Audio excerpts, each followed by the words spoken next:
আসসালামু আলাইকুম। শুনতে পাচ্ছেন কিনা, দেখতে পাচ্ছেন কিনা? সবাই কমেন্ট করলে ভালো হয়। হ্যালো।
সো আসসালামু আলাইকুম। সবাই শুনতে পাচ্ছেন, দেখতে পাচ্ছেন, দেখতে পাচ্ছি। আমাদের হচ্ছে লাইভ কানেকশনে শুরু করতে একটু সমস্যা হচ্ছিল। তাই হচ্ছে আমি প্রথম দিকে বেশ কিছুক্ষণ চুপ ছিলাম।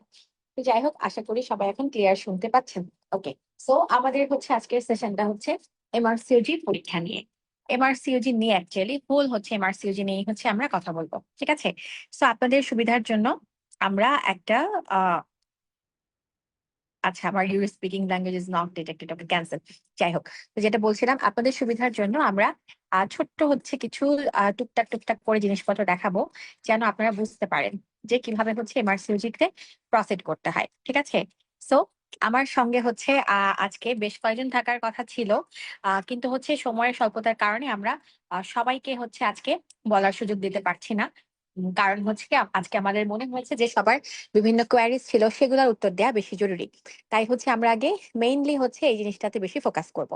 তো একটু হচ্ছে আমি প্রথমে একটু সাময়িক ভূমিকা করি। সেটা হচ্ছে এমআরসিওজি আসলে কি পরীক্ষা। ঠিক আছে? আমরা সবাই জানি এমআরসিওজি হচ্ছে একটা বিদেশি একটা পরীক্ষা, তাই না? ইন্টারন্যাশনাল পরীক্ষা, এটা সবাই জানে। তো একটু হচ্ছে ব্যাকগ্রাউন্ডে যাই। আমরা যখন ছোট ছিলাম, আরো এখন থেকে কয়েক বছর আগে, এমআরসিওজি পরীক্ষা নিয়ে হচ্ছে সবার অত বেশি ধারণা ছিল না, বা অত বেশি কথাবার্তা এটা নিয়ে হতো না। কিন্তু আমাদের দেশে কিন্তু প্রচুর মানুষ এমআরসিওজি বিভিন্ন সময় পরীক্ষা দিয়ে যাচ্ছে, দিচ্ছে, এবং বর্তমানে এটা খুবই পপুলার একটা ডিগ্রি হয়েছে। এখন হচ্ছে আসি, প্রথম কথা হলো এমআরসিওজি হচ্ছে, ইয়েস, এটা একটা বিদেশি ডিগ্রি, এবং এই ডিগ্রিটা হচ্ছে কারা দেয়? রয়্যাল কলেজ দেয়, ঠিক আছে। অবশ্যই এটা খুব স্ট্যান্ডার্ড একটা ডিগ্রি, এবং হচ্ছে ইন্টারন্যাশনালি মানে ওয়ার্ল্ড ওয়াইড সবখানে হচ্ছে এটা রিকগনাইজড একটা ডিগ্রি, ঠিক আছে। সো এখন হচ্ছে যিনি আসলে ইন্টারন্যাশনালি নিজেকে পরিচিত করতে চান, তার জন্য অবশ্যই এটা একটা ভালো জিনিস। তবে কয়েকটা বিষয় হচ্ছে একটু মাথায় রাখতে হবে, যেটা নিয়ে হচ্ছে আমাদের অনেকের একটু কনফিউশন হয়। এই জন্য আমি প্রথমে কয়েকটা কথা একটু ক্লিয়ারলি বলতে চাচ্ছি। সবাই হচ্ছে একটু আমার খেয়াল করবেন। আমি হচ্ছে একটু খাতায় লিখে, আচ্ছা হোয়াইট বোর্ডে হচ্ছে আমি একটু লিখে হচ্ছে কয়েকটা কথা একটু বলবো, ঠিক আছে। সো আমার হোয়াইট বোর্ডটাকে ক্লিয়ার দেখা যাচ্ছে? হুম, আই হোপ দেখা যাচ্ছে, ঠিক আছে।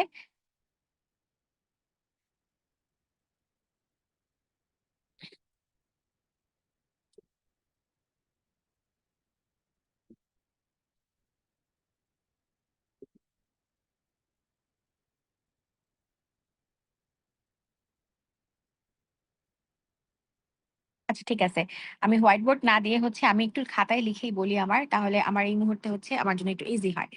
আচ্ছা,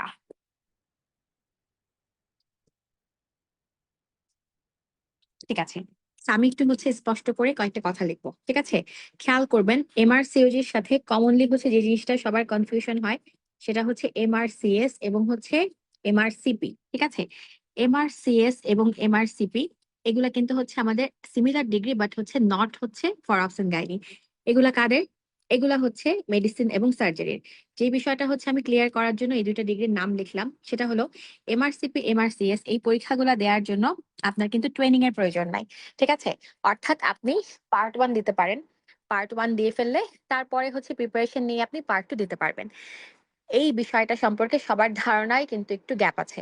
এমআরসিওজি কিন্তু ওরকম পরীক্ষা নয়, ঠিক আছে।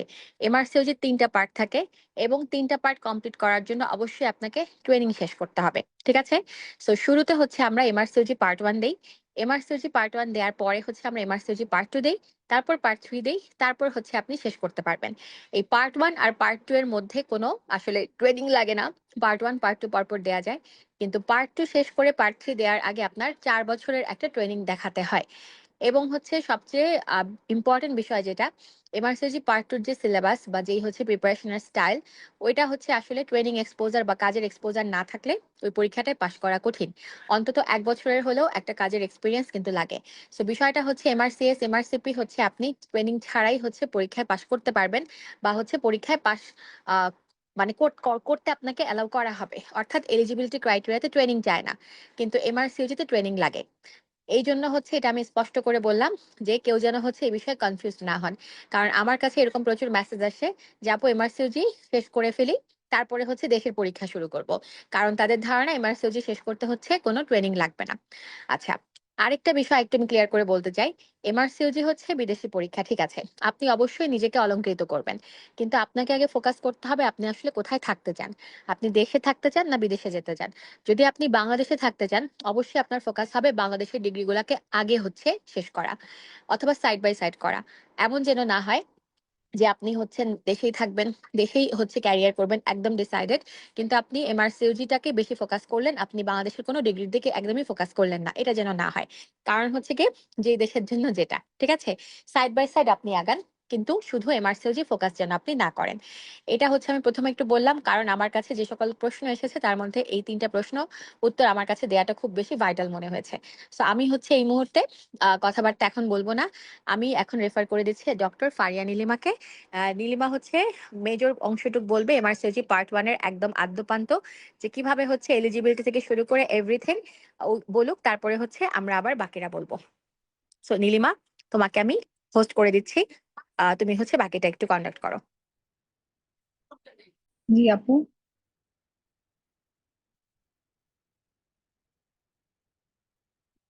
আচ্ছা, আসসালামু আলাইকুম সবাইকে। আমি হচ্ছি ডক্টর ফারিয়া শারমিন, মডারেটর হিসেবে আছি অনেকদিন ধরে। এখন একটু মেন্টর বলি, আপু বলে দেখে। তো আমি হচ্ছে এফসিপিএস পার্ট 2 ট্রেনিং হিসেবে আছি অবস গাইনিতে, আর এমআরসিজি পার্ট 1 পাশ করেছি আমি। এখন আসি হচ্ছে যেটা মেইন কথা, ওটাতেই আসি। আমাদের কাছে অনেক কোয়েরিজ ছিল যে এমআরসিওজি পার্ট 1টা আমরা কিভাবে শুরু করব বা কিভাবে ফর্ম ফিল আপ করবো, কিভাবে expression of interest fill up করবো, এই ধরনের জিনিসগুলো নিয়ে আমাদের কাছে কোয়েশ্চেন বেশি ছিল। আপু, আমার ভয়েস তো ক্লিয়ার না?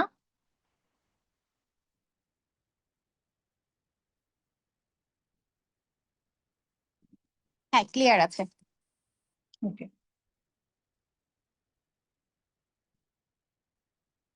আমি একটু দেখি আমার স্ক্রিনটা শেয়ার করি আমি।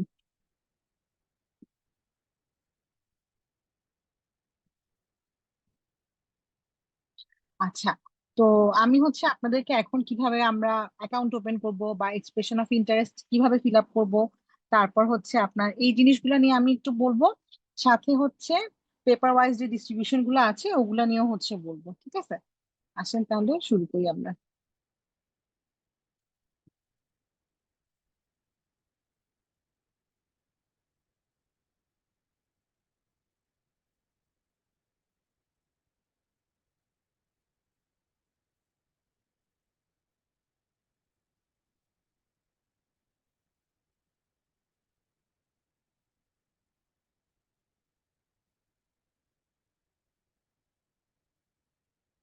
আচ্ছা, তো আমাদের হচ্ছে আজকে এক্সপিরিয়েন্স শেয়ারিং সেশন ছিল। আমাদের লাস্ট যে ব্যাচটা ছিল ফ্লোরিনে, ওখান থেকে যারা এক্সাম দিয়েছেন সবাই পাশ করে গেছেন আলহামদুলিল্লাহ।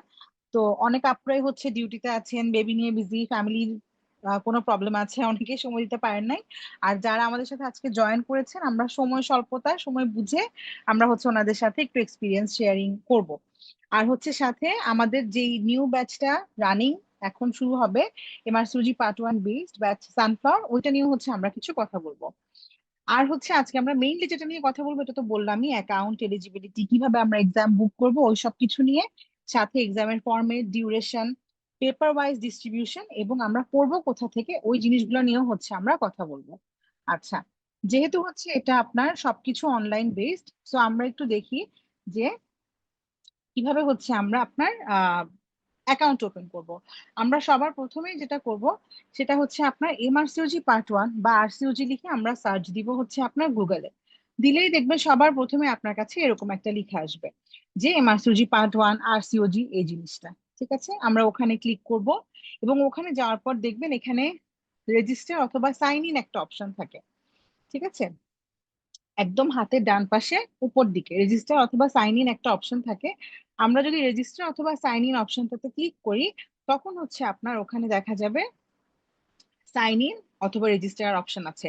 যেহেতু আমার এখানে অ্যাকাউন্ট করা আছে সেই জন্য আমার ডিরেক্ট এখানে সাইন ইন অপশনটা আসছে। আচ্ছা, আর যাদের আপনাদের সাইন ইন করা নাই বা যাদের হচ্ছে কোনো অ্যাকাউন্ট ওপেন করা নাই, আমরা হচ্ছে সবার প্রথমে রেজিস্টার নাও অপশনটাতে যাব। ওখানে গিয়ে আমরা ইমেল অ্যাড্রেস দিব, ওখানে আমাদের ভেরিফিকেশন কোড আসবে, সেই কোডটা দিব, পাসওয়ার্ড দিব, তারপর হচ্ছে আমাদের এখানে একটা অ্যাকাউন্ট ওপেন হয়ে যাবে। ঠিক আছে, তাহলে আপনার ফার্স্ট কাজ হচ্ছে আরসিইউজি তে বা royal college of obstetrician and gynaecologist, যেটার আন্ডারে আমাদের এমআরসিইউজি পরীক্ষাটা হয়, মেম্বারশিপ এক্সামটা হয়, ওখানে একটা অ্যাকাউন্ট ওপেন করা। তারপর আমরা কি করব, এরপর হচ্ছে আপনার আমরা এলিজিবিলিটি ফর্মটা ফিল আপ করবো। ঠিক আছে, এখন আসেন এলিজিবিলিটি ফর্ম। এখানে খুব সুন্দর করে ওদের যেই ওয়েবসাইটটা আছে সবকিছু খুব সুন্দর করে দেয়া, দেখেন এই যে হাউ টু অ্যাপ্লাই, কি ডেটস, রিভিশন রিসোর্স, সবকিছু নিয়েই হচ্ছে ওনারা কিন্তু একটা ফুল আপনাকে সেট আপ দিয়ে দিয়েছে। এখন দেখেন এখানে পার্ট বাই পার্ট আপনি প্রথমে এলিজিবিলিটি ফিল আপ করবেন, তারপর এক্সপ্রেশন অফ ইন্টারেস্ট, তারপর যেদিন আপনার স্লট বুকিং করার ডেট আসবে তখন হচ্ছে আপনি এক্সাম বুক করবেন। এখন আসেন এই যে স্টার্ট ইউর জার্নিতে আমরা যাচ্ছি। প্রথমে আপনি আরসিওজি অ্যাকাউন্ট করলেন রেজিস্টার হিয়ার দিয়ে, এরপরে আপনি এলিজিবিলিটি ফর্মটা ফিল আপ করবেন। আপনি যদি ফার্স্ট টাইম ক্যান্ডিডেট হয়ে থাকেন আপনাকে অবশ্যই এলিজিবিলিটি ফর্ম ফিল আপ করতে হবে। তার মানে আপনি আগে কখনো এমআরসিওজি এক্সামে বসেন নাই, এটাই হচ্ছে ফার্স্ট টাইম ক্যান্ডিডেট। কিন্তু এমন যদি কেউ থাকে যে আগেও একবার এমআরসিওজি পার্ট 1 পরীক্ষা দিয়েছে বা কোনো কারণে সে এলিজিবিলিটি চেক আপ করে রেখেছিল, তার ক্ষেত্রে এলিজিবিলিটি চেক আপ আর করতে হবে না। তার আমি মানে আপনি একটু কি ইন্টারাপ্ট এলিজিবল? করতে চাই, খুবই সরি হ্যাঁ নীলিমা। হ্যাঁ, হ্যাঁ, একটু এক হ্যাঁ আপু মিনিট, বলেন। জাস্ট আমি একটু বলি যে আমি এলিজিবিলিটি ফিল আপ, মানে আমার পার্সোনাল বলছি, আমি ফিল আপ করেছিলাম অনেক আগে, মানে যখন এফসিপিএস পার্ট 1 দিয়েছি তার মনে হয় কয়েকদিন পরে, মানে 2016-17 দিকে দিয়েছি, করেছিলাম। তো এলিজিবিলিটি হচ্ছে গিয়ে করা মানে এই না যে পরীক্ষা দিবই তাই করব এরকম না। আমি করে রেখেছিলাম যে যদি ভবিষ্যতে কখনো দেই করে রাখি এরকম। সো যদি হচ্ছে গিয়ে এটা করতে কোনো টাকা পয়সাও লাগে না, কিছুই লাগে না। সো হচ্ছে গিয়ে আমি সবাইকে বলব আপনারা এটা করে রাখতে পারেন। করতে কোনো অসুবিধা নাই। এবং রিপিটেড করতে হয় তাও না। এবং হচ্ছে আরেকটা ব্যাপার হলো একবার করলে আর কখনোই করা লাগে না। ঠিক আছে? সো এটা করা থাকতেই হয়। এবং সবকিছুর কিন্তু একটা টাইম লিমিট থাকে যে কোন সেশনের জন্য আপনি কবে নাগাদ হচ্ছে শেষ করবেন। সো এই টাইম লিমিটটা হচ্ছে অনেক সময় আমরা ভুলে ভালে মিস করে ফেলি। তাই এই জন্য যদি আপনার ভবিষ্যতে কখনো প্ল্যান থাকে যে আপনি এমআরসিইউজি পার্ট 1 কখনো দিবেন, সো এটা আপনি ফিল আপ করে রাখতেই পারেন। ঠিক আছে? আর হচ্ছে নীলিমাকে সাথে আমি জানি নীলিমা বলবে, তারপরেও জাস্ট আমি বলতেছি যে এলিজিবিলিটি ক্রাইটেরিয়াটা কি এটাও হচ্ছে বলে দিলে জুনিয়র যারা তাদের জন্য একটু সুবিধা হবে। Thank you, sorry for interruption. আচ্ছা, হ্যাঁ আপু, এলিজিবিলিটি ক্রাইটেরিয়াটা আমি বলবো এই যে এখনই। আচ্ছা, এটা হচ্ছে দেখেন, আমি এখানে আমার এলিজিবিলিটির জন্য কি কি লাগবে। এখানে কিন্তু আবার একটা জিনিস আছে, অনেকেরই থাকে হচ্ছে প্ল্যাব 1 প্ল্যাব 2 পাস পাস করা ওরা, ওদেরকে তো আমরা জিএমসি রেজিস্টার্ড বলছি। তাহলে যারা জিএমসি রেজিস্টার্ড তাদের জন্য এই জিনিসগুলো লাগবে। আর যারা নন জিএমসি রেজিস্টার্ড, যার মানে যার প্ল্যাব দেয়া নাই, তার ক্ষেত্রে কিন্তু হচ্ছে আপনার একটা আরসিওজি অ্যাকাউন্ট নাম্বার, আপনি যখন অ্যাকাউন্ট ওপেন করবেন তখনই হচ্ছে আপনাকে আরসিওজি একটা অ্যাকাউন্ট নাম্বার দিয়ে দিবে। ওই অ্যাকাউন্ট নাম্বারটা আপনার সারা জীবনের জন্যই থাকবে। ঠিক আছে? সাথে আপনার medical registration number. Medical registration number হচ্ছে আপনার বিএমডিসি সার্টিফিকেটের, যেটা আমাদের বিএমডিসি নাম্বার থাকে সেইটা। এরপরে হচ্ছে আপনার একটা দেখেন গভর্নমেন্ট ইস্যুড একটা আইডি কার্ড, তার মানে আমাদের এনআইডি হতে পারে, আমাদের পাসপোর্ট হতে পারে, ড্রাইভিং লাইসেন্স হতে পারে, অথবা বার্থ সার্টিফিকেটও হতে পারে।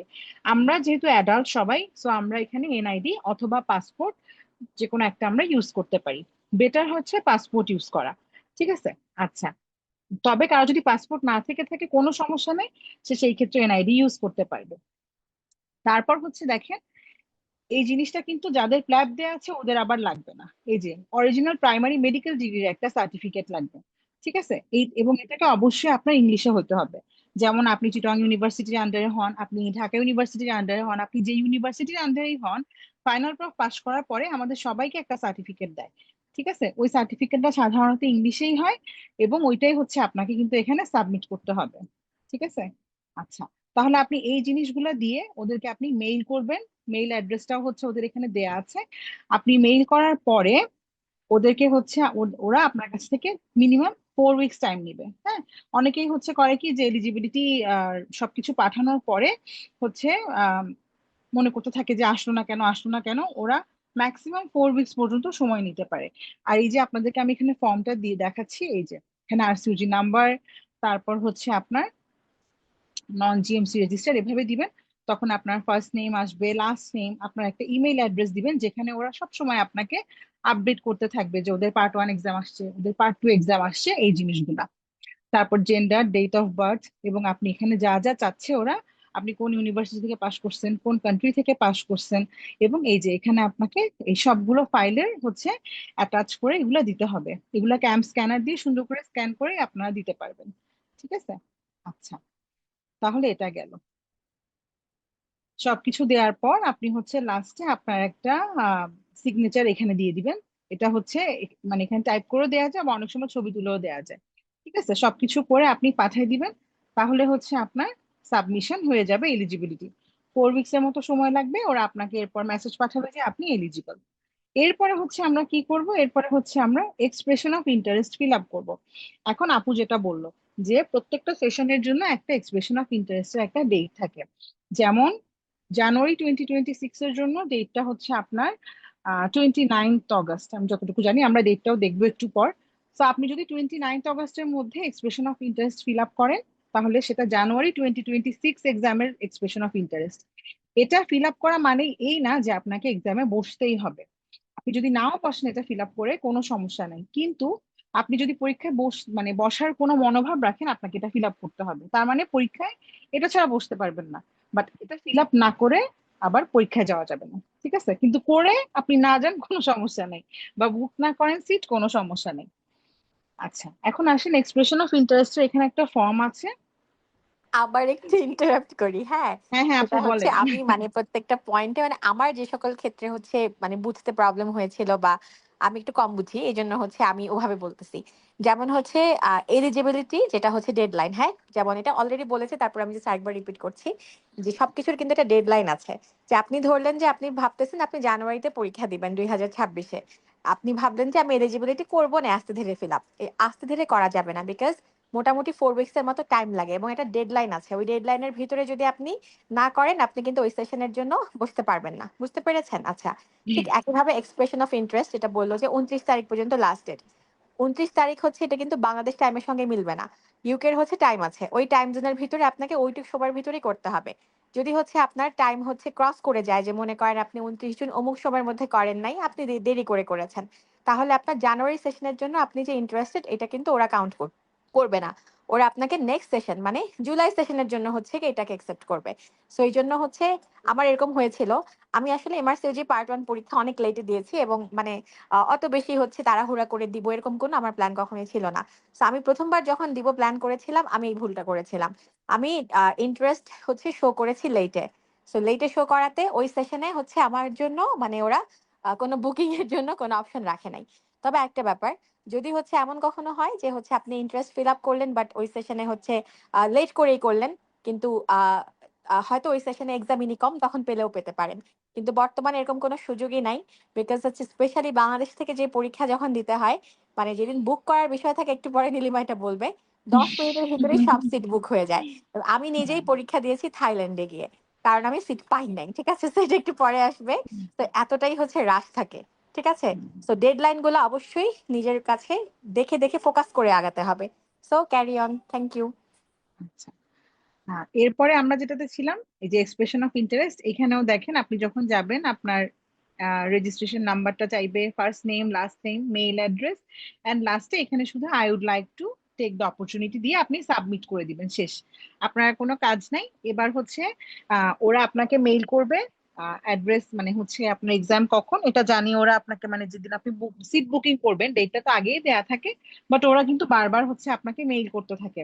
এবং আলটিমেটলি দেখা যায় যে আপনার এক্সাম বুকিং এর হচ্ছে একদিন আগেও হচ্ছে কিন্তু ওরা আবার আপনাকে মেইল করে যে এত তারিখ এতটা বাজে হচ্ছে আমাদের এক্সামের বুকিং স্লট গুলো ওপেন হবে। ঠিক আছে, এখন এই পরীক্ষাটা একটা কম্পিউটার বেসড একটা টেস্ট।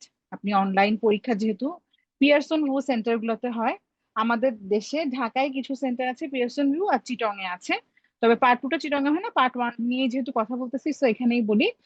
এবং আপনি অনেকেই হচ্ছে এই যে আপু যেটা বললো যে আপু থাইল্যান্ডে গিয়ে এক্সাম দিছে, তো আপনার এখানে হচ্ছে পিয়ারসন ভু সেন্টার বাংলাদেশ ছাড়াও আমাদের এখানে পাশে নেপালে আছে, তারপর থাইল্যান্ডে আছে, মালয়েশিয়া আছে, তারপর আপনার ইন্ডিয়াতে আছে। অনেকেই দেখা যায় যে সেন্টার না পাওয়ার কারণে ওই পার্শ্ববর্তী দেশগুলোতে গিয়ে হচ্ছে আপনার পরীক্ষা দেয়।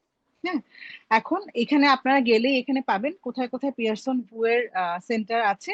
এখানে ওদের সুন্দর একটা লিস্ট আছে, তবে এই মুহূর্তে বাংলাদেশের নাম এখানে নাই, নেপালের নামও নাই। তবে হচ্ছে ওরা এটা এখানে যখন স্লট ওপেন হওয়ার আগে আগে ওরা এটাকে আবার হচ্ছে রিভাইজ করে, তখন ওরা ওখানে বাংলাদেশের নামটা দিয়ে দিবে। এটা ছিল, বাট কোনো একটা টেকনিক্যাল গ্লিচের কারণে এখন দেখাচ্ছে না। ঠিক আছে, এবং হচ্ছে আপনার, আপনি কোন সেন্টার গিয়ে পরীক্ষা দিচ্ছেন, আপনি কোন সেন্টারে সিট বুক করছেন, ওইটার উপরেই হচ্ছে কিন্তু আপনার পেমেন্টটা ডিপেন্ড করে। ঠিক আছে, পেমেন্ট নিয়েও হচ্ছে আমরা আসবো। তাহলে এটা গেল হচ্ছে আপনার বুকিং এর। যেদিন এক্সাম আপনাকে বুক করতে হবে, ওই দিন সকালে বা তার আগের দিন হচ্ছে ওরা আপনাকে একটা মেইল করবে যে সন্ধ্যা 7টায় ইউকে টাইমে আপনাকে দিবে, লোকাল টাইমে ওদের। আপনি ওটা বের করে নিবেন বাংলাদেশি টাইম কয়টায় হচ্ছে মানে স্লট ওপেন হবে। তো দেখা যায় 7টার দিকে, সাধারণত 7টা সাড়ে 7টার দিকে একটা সময় থাকে বাংলাদেশ টাইমে, দেখা যায় আধা ঘন্টা আগেই স্লট ওপেন হয়ে যায়, অনেক সময় আবার 10 মিনিট আগে ওপেন হয়ে যায়। সো বেটার হচ্ছে ওরা যে টাইমটা দেয় তার আধা ঘন্টা 1 ঘন্টা আগে থেকে আপনার পিসি, আপনার হচ্ছে বা আপনার ট্যাব বা আপনার মোবাইল, আপনি যেখান থেকেই ফিল আপ করেন না কেন, এটার সাথে হচ্ছে আপনার একটা ক্রেডিট কার্ড যেখান থেকে আপনি পেমেন্ট করবেন, সেই সবগুলো জিনিসপত্র নিয়ে রেডি থাকা। এখন আসেন আমরা এগুলা নিয়ে একটু হচ্ছে এবার কথা বলবো, এই কি ডেটস আর ফিজ এসব নিয়ে। হ্যাঁ, আচ্ছা, ফিজটা হচ্ছে এই যে এখানে দেখেন, এগুলো সব পাউন্ডে দেয়া। এখানে ব্যান্ড এ বি সি 3টা কান্ট্রির উপর, আরেকটা হচ্ছে ইউকে। আমরা বাংলাদেশ, আমরা ব্যান্ড বি তে পড়ি, আমাদের হচ্ছে 572 পাউন্ড করে পড়ে। তো 572 পাউন্ডটা আমরা যদি হচ্ছে বাংলা টাকায় হিসাব করি, সেক্ষেত্রে এখন ডলারের দাম হিসেবে অলমোস্ট প্রায় 94,000 প্লাস টাকা হচ্ছে আপনার আসে। মাঝে আরেকটু কম ছিল, এখন হচ্ছে আবার বাড়াইছে ওরা পরীক্ষার দাম। এখন যদি আপনি ব্যান্ড এ এর কান্ট্রি গুলোতে দেন, তাহলে কিন্তু আপনাকে ব্যান্ড এ এর পেমেন্ট করতে হবে। আপনি যদি ব্যান্ড সি এর কান্ট্রিতে দেন, আপনার পেমেন্ট করতে হবে ব্যান্ড সি এর কান্ট্রি হিসেবে। কোনটা কোন ব্যান্ডের আন্ডারে আছে এখানে খুব সুন্দর করে ওদের চার্ট আছে, ওরা সুন্দর মতন দিয়ে দিছে। যেমন দেখেন এই যে এগুলো উপর, এই এতক্ষণ যেগুলো দেখলাম সব ব্যান্ডে। আমরা, ভুটান, তারপর হচ্ছে আপনার ইজিপ্ট, তারপর আমাদের আশেপাশে ইন্ডিয়া, হ্যাঁ, তারপর লেবানন, এই মিয়ানমার, নেপাল, পাকিস্তান, ফিলিপিন্স, এগুলো হচ্ছে আবার আপনার সব ব্যান্ড বি। তাহলে আপনি যেই ব্যান্ডে গিয়ে পরীক্ষা দিবেন, যেই কান্ট্রিতে গিয়ে পরীক্ষা দিবেন, ওইটার উপর ডিপেন্ড করে আপনার ফিসটা। ফিসের এখন আর সমস্যা হচ্ছে আমরা ক্রেডিট কার্ড দিয়ে আমাদের এখানে পেমেন্ট করতে হয়। তো ক্রেডিট কার্ড দিয়ে হচ্ছে আপনার আমাদের পেমেন্ট গুলা, আমাদের দেশের যতগুলা ব্যাংক আছে, দেখা যায় হচ্ছে $300 উপর যখন আপনি কোনো ট্রানজেকশন করবেন, আপনাকে একটা ইন্টারন্যাশনাল গেটওয়ে ওপেন করে নিতে হয়। এবং দেখা যায় যে ওটা আপনাকে মিনিমাম, যখন স্লট বুকিং হবে তার মিনিমাম 3 4 দিন 5 দিন আগে এটা আপনার ওই ব্যাংকে কথা বলে রাখতে হবে হেল্পলাইনে, যে আমি এরকম এরকম একটা এক্সাম দিব এবং আমার হচ্ছে এখানে $300 উপরে, বা এই যে $572 পাউন্ডস মতো হচ্ছে আমার ইয়ে হবে, পেমেন্ট করতে হবে। সো ওরা আপনাকে তখন বলতে পারে যে সাপোর্টিং কোনো ডকুমেন্ট থাকলে দিতে বা এরকম। তো দেখা যায় যে এলিজিবিলিটি বা আপনি যে expression of interest fill up করছেন, আপনার কাছে তো একটা মেইল ব্যাক আসে, হ্যাঁ, দেখা যায় ওইটা দিলেও হয়। আবার অনেক সময় কেউ কোনো ধরনের ডকুমেন্টও চায় না, এবং ওই দিন আপনার ওরা গেটওয়েটা ওপেন করে দেয়। গেটওয়ে যদি ওপেন না করে, আপনি কিন্তু এতগুলো ডলারের বা এতগুলো পাউন্ডের ট্রানজেকশন করতে পারবেন না। তো এক্সাম বুকিং এর কথা ওই যে আপু যেটা বললো, 5 মিনিট মানে 10 মিনিট পর্যন্ত আমার মনে হয় সিট থাকে না। প্রথম 5 থেকে 7 মিনিটের মধ্যে বাংলাদেশে যতগুলো সিট আছে সব ফিল আপ হয়ে যায়, ইনক্লুডিং ঢাকা, চিটং, সব। তো আমিও যেবার পরীক্ষা দিছিলাম, আমি প্রথমে হচ্ছে আমি সিট পাই নাই, বাংলাদেশে কোনো সিট পাই নাই। আপু হচ্ছে প্রথমে না পেয়ে আপু থাইল্যান্ডে বুকিং দিছিল, আমি হচ্ছে দেই নাই, আমি বসেছিলাম কান্নাকাটি করতেছিলাম যে আমি সিট পাইলাম না, সিট পাইলাম না। দেন হচ্ছে পরে আবার 4 5 দিন পরে আমাকে আমার আরেকটা সিনিয়র আপু রাত 3টা 4টার দিকে ফোন দিচ্ছে, আমার সি আপু ছিল। ওই আপু আমাকে ফোন দিয়ে বলছে তুই এখন একটু দেখ, তোর হচ্ছে এখন কিন্তু ঢাকায় কিছু সিট আবার খালি দেখাচ্ছে। সো আমি তখন ঢুকে আবার হচ্ছে সিট পাইছিলাম, ঢাকাতেই পাইছিলাম আলহামদুলিল্লাহ। তো যারা হচ্ছে পরীক্ষা দেওয়ার টার্গেট করবেন, একদম আগে থেকেই বসে থাকতে হবে যে আপনি এখন ইয়ে করবেন, সিট ফিল আপ করবেন। আপু আপনি কি সিট ফিল আপ করা নিয়ে কিছু বলতে চান? আর হ্যাঁ, আমি ওই একটু কাহিনী বলতে চাই। বলতে গেলে তো সেটা অনেক হচ্ছে আমি লম্বা একটু হয়ে যাবে, পেমেন্ট আমি পুরোটা ইস্যুটা নিয়ে শেষ বলতে বলতে চাই। চাই। আচ্ছা, হ্যাঁ। সেটা হচ্ছে নীলিমা তো অলরেডি বলেছেই যে হচ্ছে আমাদের দেশ থেকে কিন্তু $300 বেশি এট এ টাইম ট্রানজাকশন করা যায় না। মানে যদি হচ্ছে আপনি এমন করেন যে আমি পরপর করব, মানে জিনিসটা হচ্ছে ফর এক্সাম্পল বিভিন্ন হচ্ছে ইন্টারন্যাশনাল কোচিং সেন্টারে যখন কেউ ভর্তি হয়, যে 400 500 ডলার দিয়ে হচ্ছে তখন ওদের সাথে কথা বললে যেটা হয় কি, যে 300 200 ভাগ করে দিলাম। কিন্তু আপনি এমআরসিওজি বা যে কোনো এক্সামের সিট বুকিং এ কিন্তু ভাগ করে দিতে পারবেন না, এট এ টাইম হচ্ছে আপনাকে মানে একটা ট্রানজেকশনে ফুল টাকাটা দিতে হবে। সো যখন আপনি $300 বেশি হচ্ছে ট্রানজেকশন করবেন, সেটা ব্যাংকের পারমিশন লাগে, যেটা নীলিমা বললো যথেষ্ট হ্যাসেল। এবং এটা কিন্তু ক্রেডিট কার্ডই হওয়া লাগবে, ডেবিট কার্ড কিন্তু হবে না, ঠিক আছে? তো এই জন্য হচ্ছে কি অনেকে যেটা করে যে বিদেশে কেউ থাকলে তাদের মাধ্যমে হচ্ছে করে। তো দুইটাই করা যায়। এখন বাইরের থেকে আমি একটা জিনিস বলি, যে যদি হচ্ছে আপনি ইন্টারন্যাশনাল কোনো ক্রেডিট কার্ড বা কারোকে হচ্ছে কি হেল্প নেন, যে আপনার দেশের বাইরে আছে তার মাধ্যমে আপনি হেল্পটা নেবেন, যদি ইউকে তে হয় তাহলে তার ডেবিট কার্ড হবে। বাট ইউকের বাইরে যদি অন্য দেশ হয়, লাইক হচ্ছে ইউএসএ, অস্ট্রেলিয়া বা অন্য কোনো দেশ থেকে কেউ করবে, সেটা কিন্তু ডেবিট কার্ডে হবে না, ঠিক আছে? এই সেম ঝামেলায় আমিও পড়েছিলাম, এই জন্যই আমি বলতেছি, ঠিক আছে? যে হুম। আমার একটা হচ্ছে গিয়ে ট্রানজেকশন বাংলাদেশ থেকে হচ্ছে করব, আমি খুব মানে একদম বসেছিলাম। সামহাও হচ্ছে আমার ব্যাংকের সাথে মানে ওই জিনিসটা ইয়া করতে করতে, মানে কথাবার্তা বলতে বলতেই হচ্ছে আমার টাইম স্লট ফিল আপ হয়ে গিয়েছিল। সেই জন্য হচ্ছে আমি পারি নাই, মানে হচ্ছে আমি এই জন্য আমাকে থাইল্যান্ড যেতে হয়েছিল। আর এরপরে হচ্ছে যখন আমি থাইল্যান্ডেটা বুক করা ট্রাই করছিলাম, তখন হচ্ছে আমি ভাবলাম যে ঠিক আছে, আমি তাহলে আমার দেশের বাইরে কারো হেল্প নেই। তো সেটা হচ্ছে আমার চাচার হচ্ছে আমি ক্রেডিট কার্ড ইউজ করছিলাম, সরি ডেবিট কার্ড, ওটা আয়ারল্যান্ডের ছিল, ভেবেছিলাম ইউকে আয়ারল্যান্ড তো কাছাকাছি হাবিজাবি, বাট কোনো লাভ হয় নাই, ডেবিট কার্ড হচ্ছে ওরা নিচ্ছিল না। পরে হচ্ছে আমি আমার আরেকজন রিলেটিভের হচ্ছে চেষ্টা করেছিলাম, সেও হচ্ছে অন্য একটা দেশে থাকে, বাট হয় নাই। অর্থাৎ আপনার অন্য দেশের ডেবিট কার্ড দিয়ে হবে না, সেটা ক্রেডিট কার্ডই লাগবে, এই হচ্ছে কথা। যদিও হচ্ছে আপনাদের এটা হলো ইয়াতে ওয়েবসাইটে তো ভালো করে লেখা থাকে না, এটা পার্সোনাল এক্সপিরিয়েন্স থেকে বললাম। সো বেটার হচ্ছে আপনার আগে থেকেই ঠিক করে রাখা যে আপনি কিভাবে পেমেন্টটা করবেন। বিকজ পেমেন্ট ইস্যুতে শুধু আমি না, মানে আমি জাস্ট আমার কথা বললাম, বাট আমার কাছে এর মাঝে অনেক মেসেজ এসেছে এরকম, যে গত সেশন একজন তো পরীক্ষা দিতেই পারে নাই শেষ পর্যন্ত, বিকজ সে টাকা পে করতে পারে নাই। এরকম কিন্তু হয়, হয়তো সংখ্যাটা কম, বিকজ আমাদের মতো ভোম্বল দাস মানুষ কম আছে, বাট স্টিল আছে কিন্তু। সেই জন্য হচ্ছে আমরা খুঁটিনাটি গুলো সব বলে দেওয়ার চেষ্টা করছি। আরেকটা আর ব্যাপার, একটা কথা আপু, হ্যাঁ এই যে শিওর, সব ক্রেডিট কার্ড দিয়েও হয় না আপু, যেমন হ্যাঁ হ্যাঁ এমএক্স হ্যাঁ, সব দিয়ে দিয়ে হয় না। হয় না। হ্যাঁ, হ্যাঁ, মাস্টার এমএক্স কার্ড, এরটা ভিসা দিয়ে কার্ড হয় না, এরকম আছে, হ্যাঁ। ওগুলো দিয়ে হয় না। তবে আবার এমটিবিটা দিয়ে হয়। তারপর হচ্ছে ওই যে স্ট্যান্ডার্ড চার্টার্ড ব্যাংকেরটা দিয়ে হয়। আমি হ্যাঁ হ্যাঁ এমটিবিটা দিয়ে করছিলাম পরে, এরকম। হ্যাঁ, এমএক্স দিয়ে এরকম আবার হচ্ছে হয় না। ব্যাপার আছে, হ্যাঁ এমএক্স দিয়ে হয় না। সো এগুলা হচ্ছে একটু আগে থেকে জেনে নেওয়া ভালো। আর আরেকটা বিষয় আছে, সেটা হচ্ছে সিট বুকিং এর কথা, যেটা সবাই তো আমরা বলতেছি যে সবগুলো একদম 5-7 মিনিটের মধ্যে শেষ হয়ে যায়। তো তারপর হচ্ছে যেটা হয় কি, হয়তো অনেকে মেইল করে যে আমি সিট পাই নাই, এরকম হয়তো অনেকে বলার পরে, বা ওরা যখন দেখে যে কোন একটা মানে এরকম কোন ইস্যু থাকে, তখন হচ্ছে ওরা কিছুদিন পরে, সেটা হচ্ছে 7-8 দিন পরে বা এরকম একটা ভালোই সময় পরে, ওরা হচ্ছে কিছু সিট বাড়ায়। তো সেই কিছু সিট বাড়ানোর পরে তখন হচ্ছে আবার অ্যাপ্লাই করলে হচ্ছে করা যায়। তো এখন কিছু সিট বাড়াবে, হ্যাঁ নিয়েছি কিছু, হ্যাঁ আছে, কিছু সিট বাড়াবে এই আশায় বসে না থেকে প্রথমেই ফর্ম ফিল আপ করে ফেলা ভালো।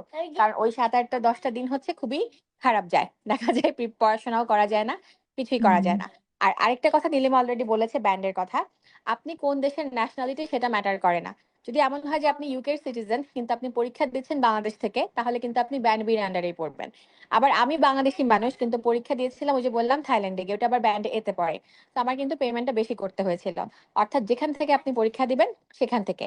আর বাংলাদেশের সেন্টার তো ঢাকায় বেশ সেন্টার অনেকগুলো আছে, চিটাগাং এ আছে, এবং রিসেন্টলি মনে হয় সিলেটেও হচ্ছে সেন্টার করেছে। এটা হচ্ছে এবার সিজি পার্ট 1 টু 2টারই। আচ্ছা, সো এইটুকুই মোটামুটি, এবার নীলিমা বলুক।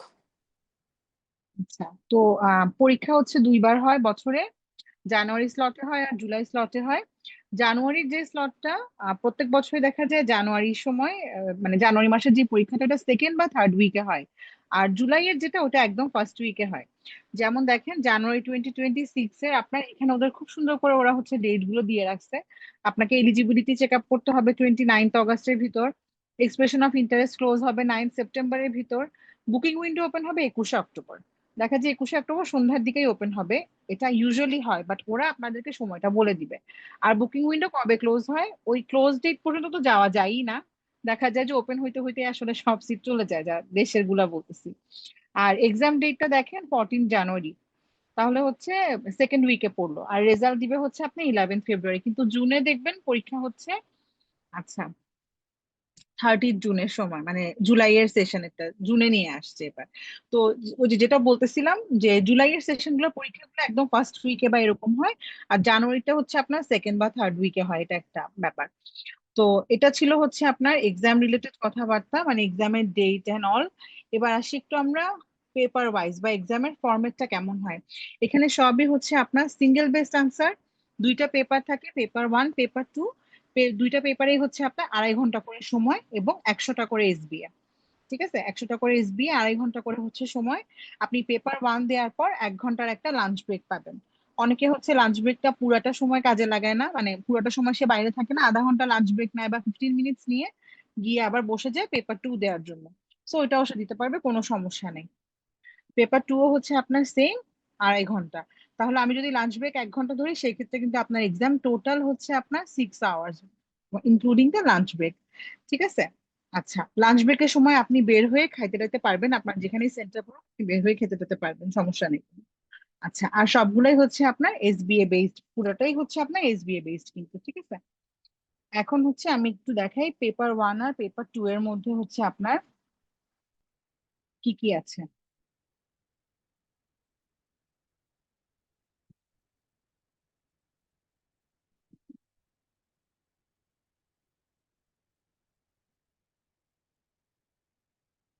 পেপার 1-এ হচ্ছে আপনার সাধারণত অ্যানাটমি, এমব্রায়োলজি, এপিডেমিওলজি বা বায়োস্টার থাকে।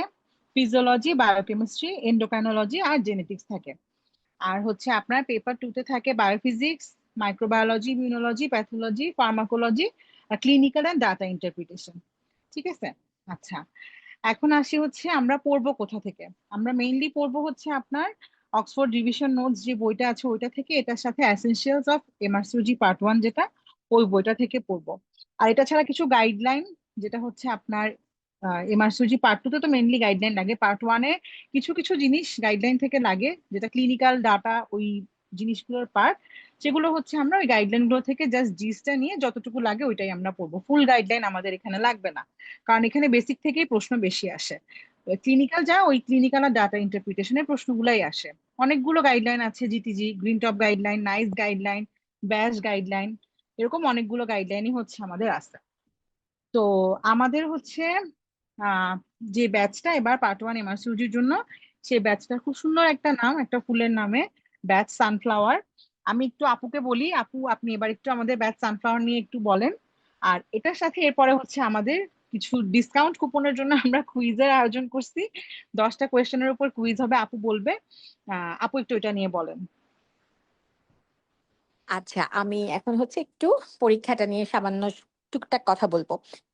আচ্ছা, প্রথমে হচ্ছে আসি এমআরসিজি পার্ট ওয়ান পরীক্ষা যারা দিবে তাদের অনেকে থাকবে হচ্ছে একদম ফ্রেশার, মানে তারা ইন্টার্নশিপ শেষ করেছে, জাস্ট কোনো আইডিয়া নেই কোনো পোস্ট গ্রাজুয়েশন সম্পর্কে, তারা সরাসরি এমআরসিজি পার্ট ওয়ান দিবে, তাই না? এরকম হচ্ছে কয়েকজন থাকে।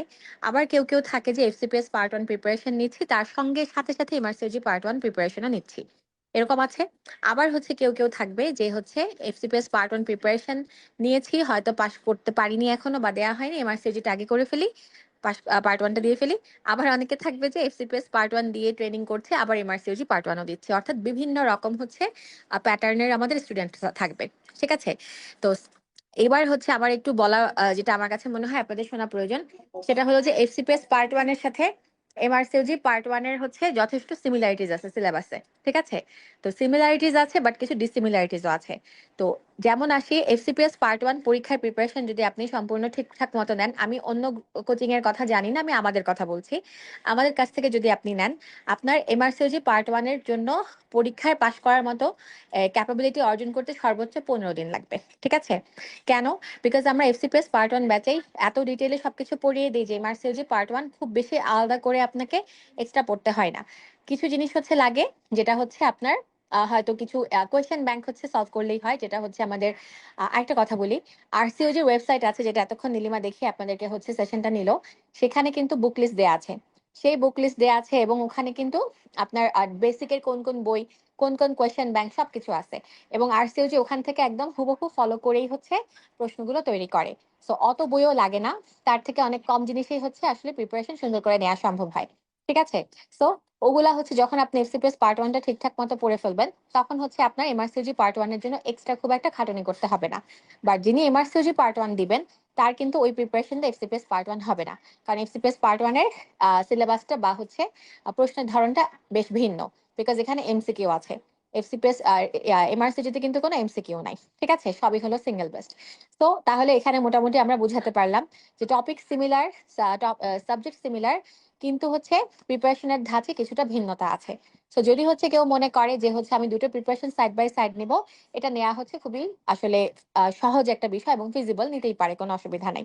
কিন্তু হচ্ছে যদি একটা পরীক্ষা হচ্ছে ফোকাস করে আপনি আগাতে চান, আমি তখন বলবো আপনি এফসিপিএস ফোকাস করে আগাবেন, তাহলে এফসিপিএস পার্ট ওয়ান প্রিপারেশন নিলে পরবর্তীতে এমআরসিজি পার্ট ওয়ান দেওয়াটা আপনার জন্য খুব সহজ হবে।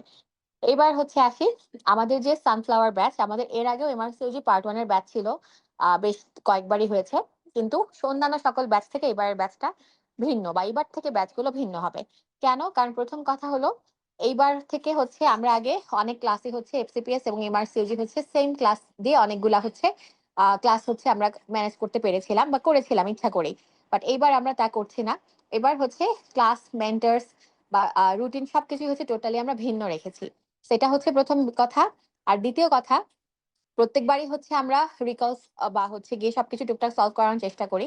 বাট এইবার হচ্ছে লাস্ট সেশন থেকে আমরা রিকল সলভটা হচ্ছে একটু ডিফারেন্ট ওয়েতে নিচ্ছি। যেটা হচ্ছে 20টা সেশনে বা 25টা সেশনে আমরা রিকল সলভ করাচ্ছি। রিকলস মানে বিগত বছরের আসা প্রশ্নগুলো হচ্ছে সলভ করা। বিগত বছরের প্রশ্ন থেকে এমআরসিজি পার্ট ওয়ান পরীক্ষাতে ভালোই কমন পড়ে। সো ওগুলা সলভ করলে পাস করার জন্য যথেষ্ট হচ্ছে এগিয়ে থাকা যায়। তারপর হচ্ছে কি, এছাড়া আমাদের যে সকল কোয়েশ্চেন ব্যাংক মাস্ট সলভ করতে হয়, সেগুলো হচ্ছে এই ব্যাচের সাথে একদম ইনক্লুডেড থাকবে। এবং হচ্ছে মোট কথা এটা অন্যান্য অন্যান্য বারের চাইতে এটা যথেষ্ট গোছানো এবং হচ্ছে আরো বেশি আপডেটেড একটা ব্যাচ হবে, বিকজ আমরা ব্যাচটা হচ্ছে আস্তে আস্তে ইন্টারন্যাশনাল লেভেলে হচ্ছে রান করতে যাচ্ছি ইনশাল্লাহ। তো এই জন্য হচ্ছে আমাদের প্যাটার্নটা আমরা পাল্টে ফেলেছি। তো এই জন্য হচ্ছে কি আমরা আজকে ডিসকাউন্ট কুইজেরও ব্যবস্থা রেখেছি। যখন হচ্ছে এতগুলো কাজ নতুন করে শুরু করা হবে, স্বাভাবিকভাবেই হচ্ছে ব্যাচের টোকেন মানিটাও বেড়ে যায়। তো যেন হচ্ছে গিয়ে আপনারা ডিসকাউন্ট কুপন ব্যবহার করে যথারীতি হচ্ছে যথেষ্ট কম টোকেন মানিতে জয়েন করতে পারেন, এই জন্যই হচ্ছে আজকে আমরা কুইজের ব্যবস্থা রেখেছি।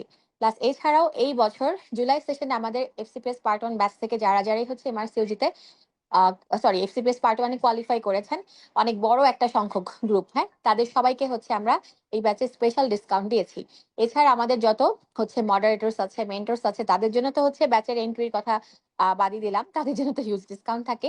আর এছাড়া হচ্ছে বিগত বছরগুলোতে হচ্ছে যারা আমাদের ইয়া করেছে, আমাদের ব্যাচে ছিল, তাদের জন্য হচ্ছে ডিসকাউন্ট থাকবে। তো যাই হোক, এগুলো ডিসকাউন্টের বিষয় একটুখানি টুকটাক টেকনিক্যাল টিম হচ্ছে আমাকে রিকোয়েস্ট করেছিল বলতে, তাই হচ্ছে তাদের পক্ষ থেকে আমি বললাম।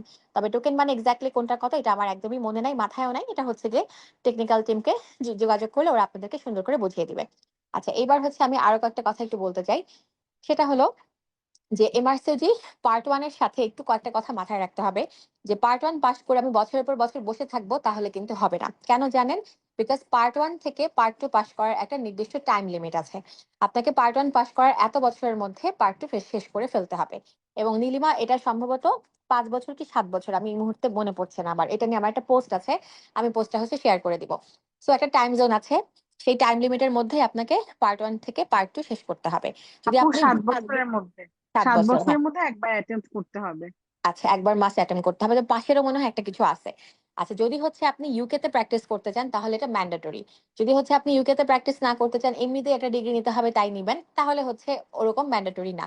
বাট অবশ্যই হচ্ছে আপনার এখানে ম্যাটার করবে যে আপনি আসলে অন টাইম শেষ করলেন কিনা, ঠিক আছে? সো এটা শেষ করাটাই উচিত। তো এখন আপনি মনে করেন আপনি ইমার্সিওজি পার্ট 1 এখন দিয়ে রাখলেন, এরপর হচ্ছে বছরের পর বছর আপনার হিসাব নেই। আপনার মনে হতে পারে 7 বছর তো অনেক লম্বা টাইম, কিন্তু প্রচুর হচ্ছে ডক্টরকে আমি চিনি যারা কিনা 7 বছর পার করে ফেলছে এবং পার্ট 1ই তাদের ক্যান্সেল হয়ে গিয়েছে, যে এখন আর পার্ট 2 একদমই নেয় নেই। সো পার্ট 2 হচ্ছে মানে এখন তাদেরকে আবার নতুন করে পার্ট 1 থেকে শুরু করতে হবে। সো এই জন্য হচ্ছে গিয়ে এই বিষয়টাও কিন্তু আপনার মাথায় রাখতে হবে যে আমি শুধু দিলেই হবে না, আমাকে পার্ট 2টাও কিন্তু 7 বছরের মধ্যে অন টাইম বসতে হবে, ঠিক আছে? আচ্ছা, এরপর ঠিক একইভাবে পার্ট 2 আর পার্ট 3 এর মধ্যে একটা টাইম জোন আছে, ওই লিমিটটা আরো কম, ঠিক আছে? ওটা 7 বছর না, ওটা আরেকটু কম। এবং হচ্ছে আরেকটা ব্যাপারও আছে, যে হচ্ছে আপনি কত বছর কতবার অ্যাটেম্প দিয়ে পাস করতে পারবেন। মানে আমি আজীবন পরীক্ষা দিব এটারও কিন্তু সুযোগ নাই, নির্দিষ্ট একটা টাইম আছে যে এতবার পরীক্ষা দিয়ে আপনাকে পাস করে ফেলতে হবে। সো এই নিয়মগুলা হচ্ছে একটু মাথায় আমরা রাখবো। এবার হচ্ছে সাথে একটা কথা বলি, এফসিপিএস এর সাথে যখন অনেকে এমআরসিওজি মিলায় তখন হচ্ছে ভাবে যে এমআরসিওজি পার্ট 1 তো এফসিপিএস পার্ট 1 এর চেয়ে যথেষ্টই হচ্ছে স্ট্রাকচার্ড এবং সুন্দর করে পড়লে পাস করাটা সহজ। তাহলে বুঝি এমআরসিওজি পার্ট 2 3ও বুঝি ওরকম হবে। এবার আমি একটু বলি, এমআরসিওজি পার্ট 2 হচ্ছে টোটালি হলো ক্লিনিক্যাল ম্যানেজমেন্ট ওরিয়েন্টেড, এবং হচ্ছে আপনি ট্রেনিং ছাড়া বা কাজের এক্সপোজার ছাড়া পার্ট 2 আসলে বুঝতে পারবেন না, আপনার জন্য পাস করা কাইন্ড অফ ইম্পসিবল হবে। সো এই জন্য হচ্ছে আপনাকে অবশ্যই কিছু না কিছু এক্সপোজার বা ট্রেনিং তো লাগবেই। এখন হচ্ছে একটা কথা, যে এমআরসিওজি পার্ট 2 পড়ার সাথে আমাদের এফসিপিএস এর মিড টার্ম বা এফসিপিএস ফাইনালের পড়ার তেমন কোনো মিল নাই। কারণ হচ্ছে ওখানে টোটালি গাইডলাইন বেস পড়া, এবং গাইডলাইন গুলো আমাদের দেশে আমরা ওগুলো ফলো করি না। তো একেবারেই ভিন্ন পড়া। এবং হচ্ছে গিয়ে বিগত বছরের প্রশ্ন সলভ করলে এমআরসিওজি পার্ট 2 পাস করে যাব এরকমও বিষয়টা না। সো এমআরসিওজি পার্ট 2 যথেষ্ট কঠিন, সেটার জন্য হচ্ছে আপনাকে, কঠিন বলতে ইম্পসিবল না, প্রিপারেশন সুন্দর করে নিতে হবে আর কি। আর পার্ট 2 পরীক্ষা বাংলাদেশ থেকে দেওয়া যায়, কিন্তু পার্ট 3 পরীক্ষা বাংলাদেশের সেন্টার নাই। পার্ট 3 পরীক্ষার জন্য আপনাকে দেশের বাইরে যেতেই হবে। তার মানে পার্ট 1 পার্ট 2 পার্ট 3 তিনটা পার্ট শেষ করতে আপনার যথেষ্ট টাকা পয়সার একটা সাপোর্ট কিন্তু দরকার।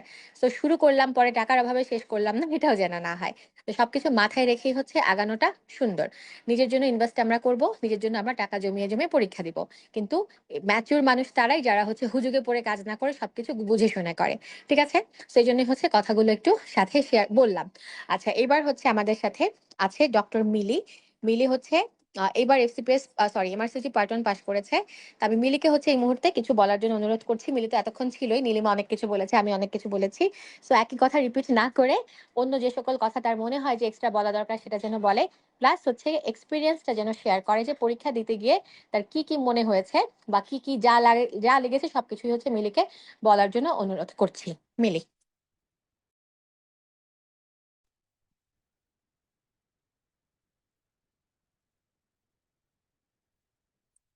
আসসালামু আলাইকুম। আমি এবারই হচ্ছে এমআরসিওলজি পার্ট 1 পাশ করেছি। তো আমি হচ্ছে আমার গল্পটা বলবো। আমি হচ্ছে ডিসিশন নিয়েছি যে পরীক্ষা দিব, সেটা হচ্ছে মার্চের শেষের দিকে। আর এপ্রিলের কিছুদিন আগে যখনই হচ্ছে বুকিং ডেট লাস্টের দিকে হয়ে যায়, তো আপু হচ্ছে একটা পোস্ট দিয়েছিল গ্রুপে, যে হচ্ছে এখনো যারা যারা বাকি আছেন তারা হচ্ছে আবার চেক করতে পারেন, অনেক সিট খালি হয়েছে। তো এর মধ্যেই হচ্ছে আমার হাজবেন্ড ও হচ্ছে বাসে বসে মোবাইল থেকে হচ্ছে বুকিং করে দেয়। তো হঠাৎ করে প্রিপারেশন, এবং খুবই কম প্রিপারেশনে আমি পেরেছি, কারণ আমি এখানে হচ্ছে এফসিপিএস পার্ট 1 এর জন্য ভর্তি হয়েছিলাম। এফসিপিএস পার্ট 1 এর প্রিপারেশন আমাকে অনেক অনেক বেশি হেল্প করেছে, পার্ট 1 এর প্রিপারেশন। তো সেই প্রিপারেশন দিয়েই হচ্ছে আমার জন্য পরীক্ষাটা অনেক সহজ হয়ে গিয়েছে। যে এখানে হচ্ছে আপু যেটা বললো একটু আগে, যে এফসিপিএস পার্ট 1 এর সাথে অনেক কিছু মিল আছে। তো কিছু কিছু পার্সেন্টেজ, তারপরে হচ্ছে ওদের দেশের হচ্ছে কিছু কিছু হচ্ছে পার্সেন্টেজ, আর কিছু কিছু জিনিস ছাড়া ম্যাক্সিমামে মিল আছে। তো যারা হচ্ছে আপুর কাছে অন্তত এফসিপিএস পার্ট 1 এর জন্য পড়েছে, তারা খুব সহজেই হচ্ছে পার করতে পারবে আমি বিশ্বাস করি। কারণ আমি যদি হচ্ছে পারি তাহলে তারাও পারবে, কারণ খুবই কম সময় প্রিপারেশন নিয়েছি। আমার এখানে হচ্ছে পড়েছি ব্যাচ ফ্লোরিনে, কিন্তু আমার মেইন হেল্পটা হয়েছে আগে পার্ট 1 এর প্রিপারেশন থেকে। তো সেখান থেকেই হচ্ছে মেইনলি প্রিপারেশনটা অনেক বেশি হেল্প করেছে। আর একটা কথা বলবো, সেটা হচ্ছে আমি দেখেছিলাম একটা প্রশ্ন যে যে যারা হচ্ছে সাব স্পেশালিটিতে আছে তাদের হচ্ছে কাউন্ট হবে কিনা, তাদের হচ্ছে ট্রেনিংটা কাউন্ট হবে কিনা। তো আমিও হচ্ছে এটা নিয়ে অনেক ঘাটাঘাটি করেছিলাম। তো সেখানে যেটা ইউকে তে বা অন্যান্য কান্ট্রিতে ওদের হচ্ছে এমআরসিওজি পার্ট 1 ওরা হচ্ছে মাদার সাবজেক্টে কাউন্ট করে।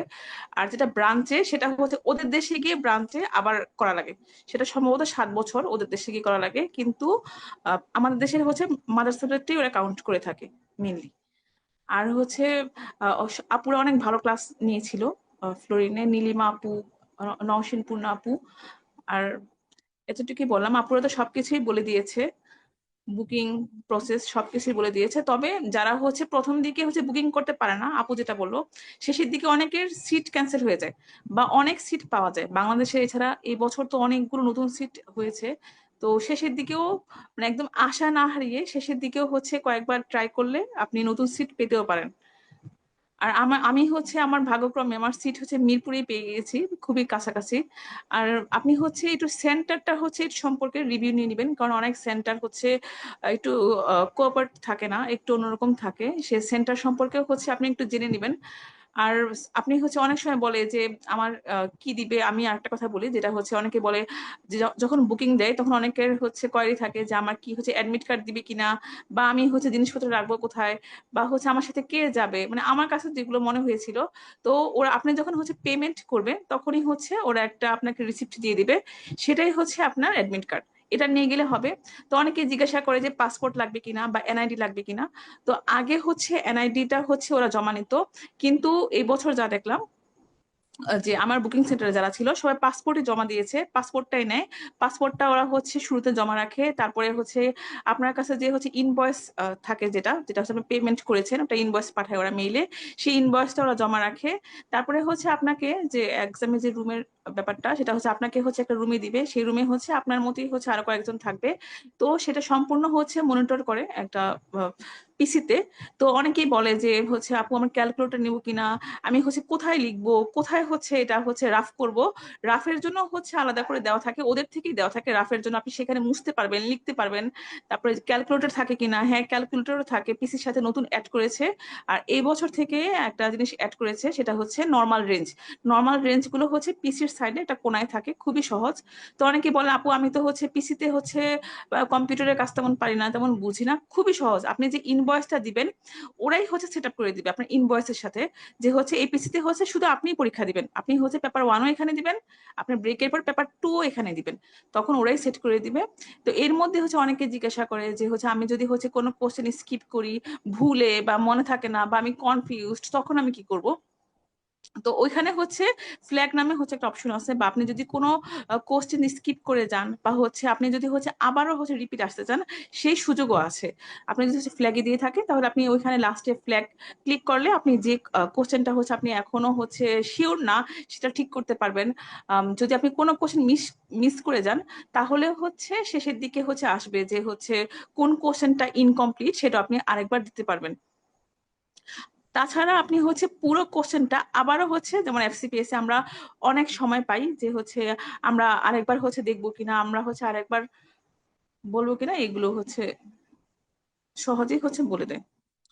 তো এতটুকুই আমার হচ্ছে এতটুকুই এক্সপিরিয়েন্স। কিন্তু আমি আমার সবচেয়ে বেশি জোরালো দিব যে হচ্ছে আমার এফসিপিএস এর প্রিপারেশনটা হচ্ছে খুবই কাজে লেগেছে, খুবই কাজে লেগেছে। কারণ আহ, এবারের হচ্ছে যে কোশ্চেনটা, সেটা হচ্ছে অনেক কোশ্চেন আমার কাছে নতুন ছিল, যেগুলো হচ্ছে আমার এফসিপিএস এর প্রিপারেশন দিয়ে আমি হচ্ছে ম্যাক্সিমাম কভার করতে পেরেছি। ঠিক আছে, thank you. Thank you so much. অল্প কথায় মিলি খুব সুন্দর অনেক কিছু বলেছে, স্পেশালি এক্সপিরিয়েন্সের কথাগুলো অনেকের জন্যই দরকার ছিল। তো আমরা হচ্ছে যখন পরীক্ষার সময় কাছাকাছি চলে আসবে, তখন হচ্ছে পরীক্ষার্থীদের জন্য আরেকটা সেশন অ্যারেঞ্জ করব। তখন সেখানে হচ্ছে এইগুলো বিষয় নিয়ে আশা করি আবার হচ্ছে মিলি আমাদেরকে আবার সময় দিবে। আচ্ছা, আরেকটা কথা একটু বলি, যদি এটা রিলিভেন্ট না। আমি হচ্ছে কোন একটা গ্রুপে রিসেন্টলি দেখছিলাম, মানে ডক্টরস গ্রুপে, যে এরকম কিছু, যে ওটা কোন একটা অ্যানোনিমাস কমেন্ট পোস্ট ছিল, মানে কারণ নাম দেখিনি, যে হচ্ছে কি বলে, বিভিন্ন হচ্ছে বিদেশি পরীক্ষা যখন হচ্ছে বিদেশি ভাষায় কথা বলে ক্লাস করতে হয় বা ইংলিশে ক্লাস করতে হয়, তখন তো অনেক কঠিন হয়ে যায়। তাই হচ্ছে গিয়ে আমরা বাংলায় হচ্ছে কথা বলার বা হচ্ছে বাংলায় ক্লাস নেওয়ার জন্য সহজ বুদ্ধি করছি, এরকম টাইপের কিছু একটা। অবশ্যই অ্যাপ্রিসিয়েট করি, বাট একটা কথা মনে রাখবেন, এবং ওটা কিন্তু এমআরসিওজি বা ছিল সম্ভবত হচ্ছে প্ল্যাব বা ইউএসএমএলই কিংবা এএমসি এই ধরনের কোন একটা এক্সাম ছিল। তো এখন হচ্ছে যখন আপনি একটা ইন্টারন্যাশনাল ডিগ্রি নিবেন, ঠিক আছে, আপনি তো ইংলিশেই কথা বলেই নিবেন, ইংলিশে পরীক্ষা দিয়েই নিবেন। তা আপনার যদি প্রথম থেকে হচ্ছে টার্গেট থাকে যে আপনি হচ্ছে ওই জিনিসটা শেষ করবেন, অবশ্যই আপনাকে স্মার্ট হতে হবে, এটা হচ্ছে সত্যি কথা। আপনি যদি হচ্ছে ইংলিশে মোটামুটি হচ্ছে এখন, যদি আপনি কখনো ইন্টারন্যাশনাল কোচিং গুলো করেন, যেখানে হচ্ছে ধরেন পাকিস্তান বা তারপরে হচ্ছে কি আপনাদের ইজিপ্ট, দুবাই, অনেক জায়গায় হচ্ছে অনেক ইন্টারন্যাশনাল কোচিং সেন্টার আছে এমআরসিওজির, ঠিক আছে, বা অন্যান্য এমসি বলেন, প্ল্যাব বলেন, ইউএসএমএলই বলেন, সবকিছুরই আছে। ওইখানে হচ্ছে কিন্তু দেখবেন যে আমরা কিন্তু নিজেরা মনে করি আমরা পারি না, বাট আমাদের কেউ হচ্ছে অনেক দুর্বল ভাবে ইংলিশ বলেও কিন্তু ওরা খুব কনফিডেন্সের সাথে হচ্ছে নিজেকে এক্সপ্রেস করে। তো আপনার নিজের হচ্ছে প্রতি, সবার প্রথম কথা নিজের প্রতি ভরসা থাকতে হবে, বোল্ডনেস থাকতে হবে। আপনি পরীক্ষায় দিবেন বিদেশি, এখন যদি আপনি খালি খুঁজে বেড়ান যে বাংলায় কোথায় পড়ায়, বাংলায় কোথায় পড়ায়, বা বাংলায় কোথায় বলে আমি শুধু সেখানেই যাব, তাহলে এটা কিন্তু খুব একটা ফিজিবল হলো না।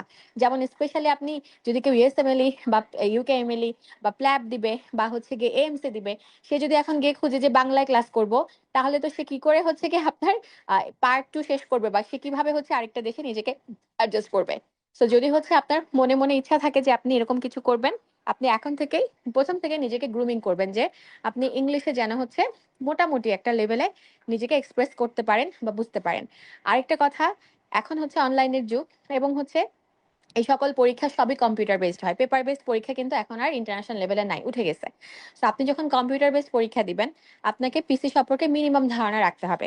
বাট এমআরসিওজি বা এই ধরনের পরীক্ষাগুলোতে এত সহজ সিস্টেম থাকে যে ওখানে হচ্ছে জাস্ট খুবই কম জিনিস জানলেও আপনি খুব ভালোভাবেই হচ্ছে ওটাকে আসলে অ্যাডাপ্ট করতে পারবেন। সেগুলোতে তো ভয়ের কিছু নেই, যেটা মিলি বললো, ঠিক আছে। সব ইনস্ট্রাকশন ওখানে একদম পই পই করে দেয়া থাকে, ঠিক আছে। আর আরেকটা ব্যাপার, সেন্টার টু সেন্টার অনেক কিছু কিন্তু ভ্যারি করে। যেমন হচ্ছে কি আমি শুনেছি যে এমআরসিজি পার্ট 2 পরীক্ষার সময় বাংলাদেশের সেন্টারে কিছু কিছু সেন্টারে নাকি মানে পাশাপাশি বসে বা পাশাপাশি হচ্ছে কথা শোনা গিয়েছে বা দেখা গিয়েছে এরকম। আবার হচ্ছে গিয়ে বিদেশে যে সেন্টার গুলো থাকে, আমার পরিচিত একজন আপু হচ্ছে দেশের বাইরে থেকে পরীক্ষা দিয়েছে। উনি বলছিলেন যে ওনার মাথার উপরে সিসি ক্যামেরা ছিল এবং ওনাকে ওয়াশরুমেও যেতে দেওয়া হয়নি। তো এখন হচ্ছে এরকম এক সেন্টার টু সেন্টার বা হচ্ছে অনেক কিছু ভ্যারি করে। সো ওদের যে ইনস্ট্রাকশন থাকবে সেটা 100 ভাগ ফলো করতে হয় আসলে, কারণ ওরা এইসব ব্যাপারে খুবই খুবই স্ট্রিক্ট। আর আরেকটা কথা, এমআরসিওজি যে আপনারা বিভিন্ন জায়গায় রিকলস পাবেন বা হচ্ছে টেলিগ্রাম গ্রুপে পাবেন বা নীলক্ষেতে বিক্রি করতে দেখবেন, এগুলা কিন্তু ইল্লিগাল, ঠিক আছে। অর্থাৎ আরসিওজি কিন্তু এগুলো অ্যালাউ করে না, এবং পরীক্ষার আগে হচ্ছে ওরা কিন্তু একটা মেইল পাঠায়, যেটা হচ্ছে ফিল আপ করতে হয়, মানে কাইন্ড অফ হচ্ছে গিয়ে আমি শপথ নিচ্ছি টাইপের, যে আমি পরীক্ষার প্রশ্ন কাউকে দিব না, শেয়ার করব না, এরকম টাইপের। সো এতটাই কিন্তু ওরা এইসব ব্যাপারে স্ট্রিক্ট, ঠিক আছে? তো এই জন্য যত রিকলস আপনারা দেখতে পাবেন মাথায় রাখবেন এগুলা কোনোটাই হচ্ছে অথেন্টিক না। সবগুলোই হচ্ছে পরীক্ষা দিয়ে বের হয়ে স্টুডেন্টরা বলা বলি করেছে ওখান থেকে দেয়া। তো ওখানকার প্রশ্ন বা ওখানকার উত্তর কোনোটাই হচ্ছে 100% খাঁটি না, ঠিক আছে? তো এই জন্যই হচ্ছে কি মোটামুটি হলো ক্লাসগুলোতে মেন্টরদেরকে ফলো করতে হয় যেন হচ্ছে আপনি সঠিকটা হচ্ছে জানতে পারেন, ঠিক আছে? তো অনেক কথাই বললাম। আর হচ্ছে লাস্টে হচ্ছে আমাদের কিন্তু এখন কুইজ প্রতিযোগিতা আছে। কুইজের প্রশ্নগুলো নীলিমা করবে। কমেন্ট সেকশনে হচ্ছে আমরা চেক করব কারা হচ্ছে সঠিক উত্তর দিচ্ছে, ঠিক আছে? তো সবার আগে যে সঠিক উত্তর দিবে এবং হচ্ছে একজন ডাবল দিতে পারবে, বাট প্রত্যেকে একটা করে গিফট পাবে, ঠিক আছে? তো লাইভে এখন মনে হয় খুব বেশি মানুষ নাইও, সেটা হচ্ছে ভালো হয়েছে। যারা আছে তাদের সবারই হচ্ছে গিফট পাওয়ার আসলে পার্সেন্টেজ একটু বেশি হবে, বা ইনসিডেন্স বা প্রিভ্যালেন্স হোয়াট এভার যাই হোক সবকিছুই বেশি থাকবে, ঠিক আছে? আচ্ছা, সো আমি হচ্ছে নীলিমাকে হচ্ছে একটু কুইজের অ্যারেঞ্জমেন্টটা করার জন্য বলছি। আর আমাদের সাথে মনে হয় আসমা জয়েন করেছে। আসমা হচ্ছে এক্সপিরিয়েন্স শেয়ার করবে, কুইজ শেষে আসমা হচ্ছে এক্সপিরিয়েন্স শেয়ার করবে। সো নীলিমা কুইজটা হচ্ছে স্টার্ট করে দে। ঠিক আছে আপু, আমি কুইজটা শুরু করতেছি তাহলে।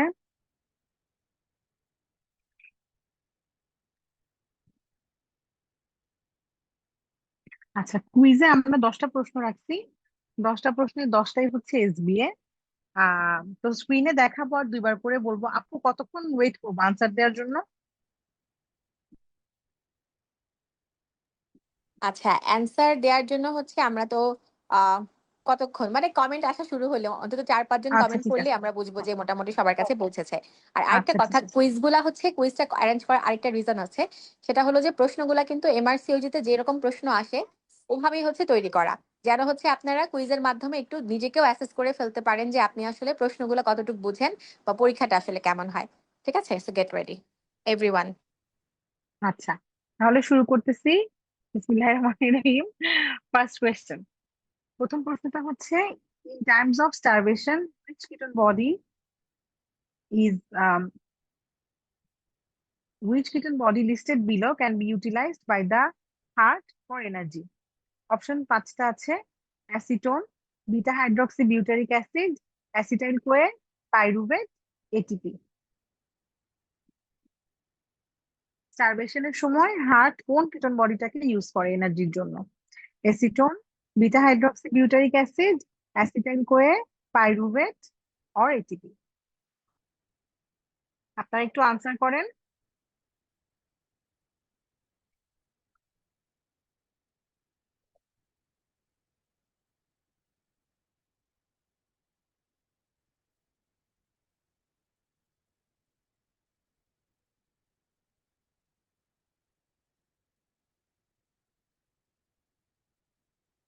আমি আনসার দেখতে পাচ্ছি গ্রুপে, লাইভে আনসার আসছে, 5টা আনসার আসছে।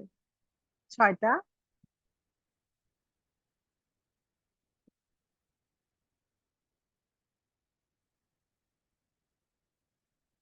আচ্ছা, অনেকগুলো আনসারই আসছে। আনসার হচ্ছে এখানে আপনার বিটা হাইড্রক্সি বিউটারিক অ্যাসিড। মোটামুটি সবাই দেখতে পাচ্ছি কারেক্ট আনসার দিয়েছেন। এখানে এক্সপ্লেনেশন সহ আছে। 3 ধরনের কিটোন বডি থাকে আমাদের: acetone, beta hydroxy butyric acid আর অ্যাসিটো অ্যাসিটেট। এর মধ্যে হচ্ছে আপনার হার্ট হচ্ছে ইউজ করতে পারে আপনার বিটা হাইড্রক্সি বিউটারিক অ্যাসিড। এটা তো বললামই আমরা স্টারভেশনের সময়। Second question, which of the following is used in RNA analysis? RNA অ্যানালাইসিসে কোনটা ইউজ হয়? Second question, northern blotting, eastern blotting, southern blotting, western blotting, south western blotting. Which of the following is used in RNA analysis? Northern blotting, eastern blotting, southern blotting, western blotting, southwestern blotting.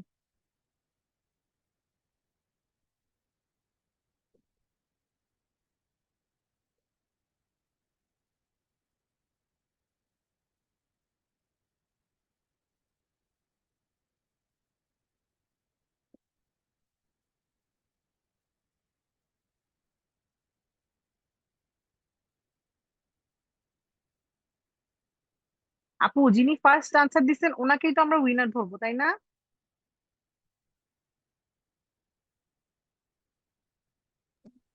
হ্যাঁ, এখানে একটা কথা আছে যে যার হচ্ছে net connection slow থাকে তার কিন্তু কমেন্ট দেখা যায় তার মনে হচ্ছে সে আগে কমেন্ট করছে কিন্তু আমাদের কাছে আসে পরে। ঠিক আছে? সো আমাদের এখানে মানে আমাদের পেজ থেকে যেহেতু লাইভটা হচ্ছে, সো পেজের অ্যাডমিনের কাছে যে কমেন্টটা সবার আগে শো করবে উনি হচ্ছে উইনার হবে। সো পেজের অ্যাডমিন হচ্ছে গিয়ে আমি জানি অলরেডি ওনারা লাইভে আছে। তাই পেজের অ্যাডমিনকে হচ্ছে আমি অনুরোধ করব আপনারা হচ্ছে প্লিজ একটু খেয়াল রাখেন যে হচ্ছে কে উইনার হলো। সো প্রথম ৫টা কুইজ শেষ হোক। প্রথম ৫টা কুইজ শেষে আমরা প্রথম ৫টা উইনারের নাম হচ্ছে ঘোষণা আগে করব। তারপরে আমরা ফার্দার আরো ৫টা কুইজে যাবো কি যাবো না সেটা পরে ডিসিশন নিব। কারণ এখন যেহেতু লাইভে মানুষ কম আছে, তো সেক্ষেত্রে আমরা প্রয়োজনে আরেকটা হচ্ছে সেশন করব যেখানে শুধুই হচ্ছে কুইজ হবে। সেখানে হচ্ছে গিয়ে আমরা প্রয়োজনে আরো কিছু কুইজ নিয়ে হচ্ছে সেশনটা অ্যারেঞ্জ করব। তাহলে আরো বেশি কিছু মানুষকে আমরা গিফট দেওয়ার জন্য হচ্ছে পাবো। তো আজকে হচ্ছে আমি ৫টা কোয়েশ্চেনই হচ্ছে আগে বলার জন্য অনুরোধ করছি। আচ্ছা, এরপর এটার আনসার হচ্ছে আপনার নর্দার্ন ব্লটিং। তার মানে হচ্ছে আনসার এ। মোটামুটি দেখতে পাচ্ছি সবাই হচ্ছে কারেক্ট আনসার দিয়েছেন। আচ্ছা, তো এখানে আমি একটা ছবি দিয়েছি এই যে ব্লটিং টেকনিকটা মনে রাখার। দেখেন স্নো ড্রপ। হ্যাঁ, স্নো ড্রপের মধ্যে হচ্ছে আপনার সাউদার্ন ব্লটিং দিয়ে স্নো এর এস, ওইদিকে ড্রপের ডি, ডিএনএ ডিটেক্ট করে। নর্দার্নের এন, ওইদিকে হচ্ছে আর, আরএনএ ডিটেক্ট করে। আর লাস্টে ডাব্লিউ, ওয়েস্টার্ন ব্লট দিয়ে প্রোটিন ডিটেক্ট করে। ঠিক আছে। আচ্ছা, এবার আসেন কোয়েশ্চেন নাম্বার 3। কোয়েশ্চেন নাম্বার 3 হচ্ছে এলএইচ এর হাফ লাইফ। অপশন গুলো হচ্ছে 20 minutes, 12 hours, 24 hours, 36 hours, 5 hours. Half life of LH: 20 minutes, 12 hours, 24 hours, 36 hours, 5 hours.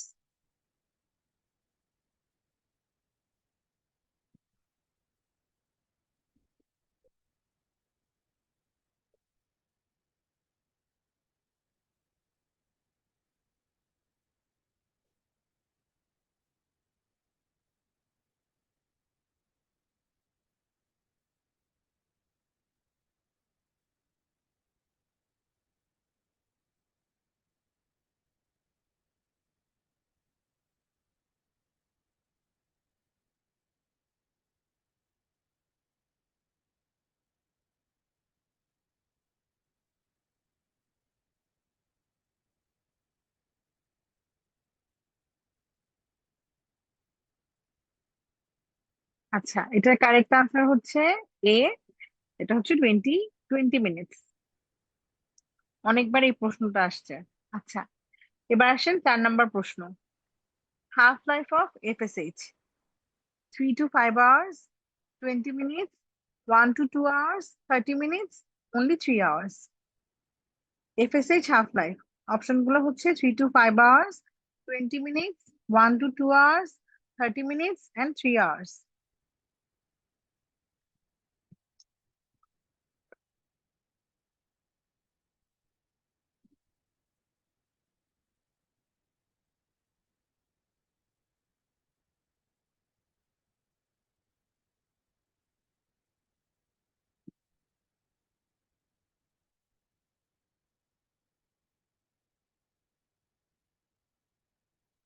একটু কমেন্ট করেন সবাই।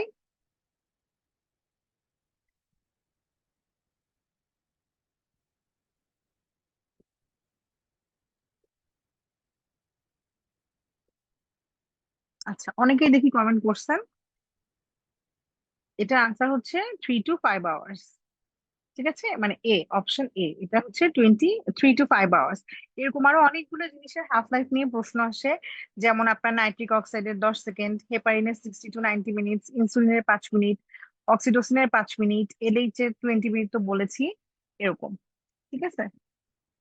আচ্ছা, এর পরের প্রশ্ন আসেন কোয়েশ্চেন নাম্বার 5। কোয়েশ্চেন নাম্বার 5 এটাই আপাতত লাস্ট প্রশ্ন। সেটা হচ্ছে আপনার primary treatment of hyperthyroidism in pregnancy. Option গুলো হচ্ছে carbimazole, labetalol, propylthiouracil, radioactive iodine, আর হচ্ছে surgery. Primary treatment of hyperthyroidism in pregnancy: carbimazole, labetalol, propylthiouracil, radioactive iodine, surgery.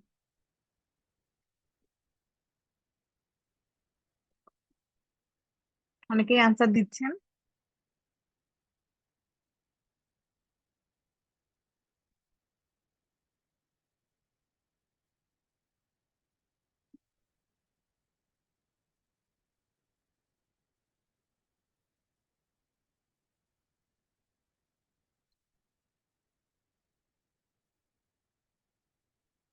আচ্ছা, এটার আনসার হচ্ছে প্রোপাইলথায়োইউরাসিল। প্রেগনেন্সিতে হাইপারথাইরয়েডিজমের প্রাইমারি ট্রিটমেন্ট প্রোপাইলথায়োইউরাসিল দিয়ে করা হয়। সাধারণত কার্বিমাজল দেওয়া হয় না, কারণ কার্বিমাজল দিলে হচ্ছে আপনার এমব্রায়োপ্যাথি হয়, সেই জন্য। আর রেডিও অ্যাক্টিভ আয়োডিন সার্জারি এগুলো রিকমেন্ডেড না প্রেগনেন্সিতে, কারণ বাচ্চার ক্ষতি হতে পারে। আর ল্যাবাটেরল হচ্ছে এটা বিটা ব্লকার, সো এটা হচ্ছে সিমটম যদি কারো ট্যাকিকার্ডিয়া থাকে সেই ক্ষেত্রে এটা সিমটম ম্যানেজমেন্টের জন্য হচ্ছে আপনার দেয়া হয়। আর আপনার মেথিমাজল বা কার্বিমাজল এগুলোতে যে এমব্রায়োপ্যাথি গুলো হয় ওখানে অ্যাপ্লাসিয়া কিউটিস এই জিনিসটা খুব কমন। এটা ছাড়া অ্যাবডোমিনাল ওয়াল ডিফেক্ট, গাতে কিছু ডিফেক্ট, আপার এয়ারওয়েতে কিছু defect, urinary system, heart, eye এগুলোতেও হচ্ছে বিভিন্ন ধরনের হচ্ছে আপনার ডিফেক্ট দেখা যায়। অ্যাপ্লাসিয়া কিউটিসটা হচ্ছে খুব কমন। ঠিক আছে আপু, 5টা কোয়েশ্চেন আমাদের ডান।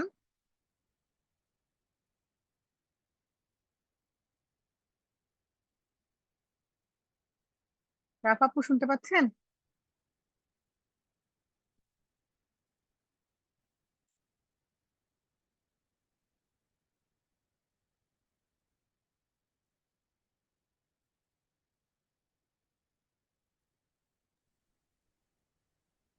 হ্যাঁ, শুনতে পাচ্ছি। 5টা কোয়েশ্চেন আমাদের ডান আপু। আচ্ছা, তাহলে হচ্ছে আমরা সেশনটা আজকে একটু একটু করে শেষ করে ফেলি। আমার হচ্ছে একটু নেট সমস্যা হচ্ছে, আমি লিভ নিচ্ছি, তুই হচ্ছে শেষ করে ফেলিস। আচ্ছা, উইনারদের নামগুলো হচ্ছে আমাদের পেজের যিনি অ্যাডমিন আছেন ওনার কাছ থেকে নিয়ে আমরা একটু পরেই হচ্ছে পোস্ট করে দিব। আর আসমা আপু কি লাইনে আছেন?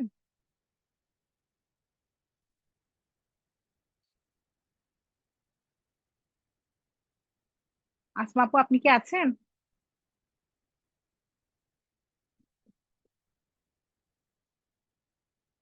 আচ্ছা, আসমা আপু হচ্ছে সম্ভবত ওনার মেবি লাইনটা কেটে গেছে। তাহলে এই তো আমাদের সেশনটা তাহলে এখানেই শেষ হলো। আমরা 5জন উইনারের নাম হচ্ছে আহ ডিসক্লোজ করে দিব কিছুক্ষণ পরেই। পেজ থেকেও পোস্ট করব, আমাদের গ্রুপ থেকেও পোস্ট করব, তো ওখানে আপনারা দেখে নিবেন ইনশাল্লাহ। থ্যাংক ইউ আপনারা সবাই যারা জয়েন করেছেন, এন্ড কুইজেও সবাই পার্টিসিপেট করেছেন, এটার জন্য অনেক অনেক বেশি ধন্যবাদ সবাইকে। সবাই ভালো থাকবেন। আপনাদের আর যদি কোনো কোয়ারিজ থাকে আপনারা আমাদের গ্রুপে, পিপিএসসি যে গ্রুপটা আছে ওখানে পোস্ট করতে পারেন, আমরা সবাই আপনাদেরকে অবশ্যই অবশ্যই যতটুকু পারি হেল্প করব। আই হোপ আপনাদের আজকের সেশনটা আপনাদের জন্য হেল্পফুল ছিল, যারা এক্সাম দিবেন তাদের জন্য বিশেষ করে, বা যারা মনে করছেন যে হ্যাঁ আমি এক্সামটা দিতে পারি তাদের জন্য। সো সবাই ভালো থাকবেন, সুস্থ থাকবেন, আমাদের জন্য দোয়া করবেন। আর আমাদের রানিং যে ব্যাচটা আবারও একটু মনে করাই দিই, ব্যাচটার নাম হচ্ছে ব্যাচ সানফ্লাওয়ার। আপনারা হচ্ছে আমাদের সাথে জয়েন করতে পারেন চাইলে। ঠিক আছে, তাহলে সবাই ভালো থাকবেন, সুস্থ থাকবেন। আসসালামু আলাইকুম।